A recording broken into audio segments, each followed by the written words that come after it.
শিশুশ্রম বন্ধ করি, প্রতিশ্রুতি রক্ষা করি, এই প্রতিবাদকে সামনে রেখে এবারের বিশ্ব শিশুশ্রম প্রতিরোধ দিবস 2024 উদযাপন করা হয়েছে।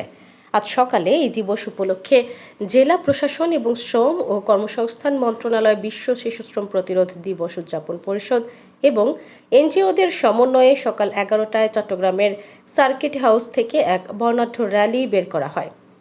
শিশুশ্রম বন্ধের দাবিতে র্যালিটি উদ্বোধন করেন চট্টগ্রামের অতিরিক্ত জেলা ম্যাজিস্ট্রেট এডিএম AKM গোলাম মোর্শেদ খান।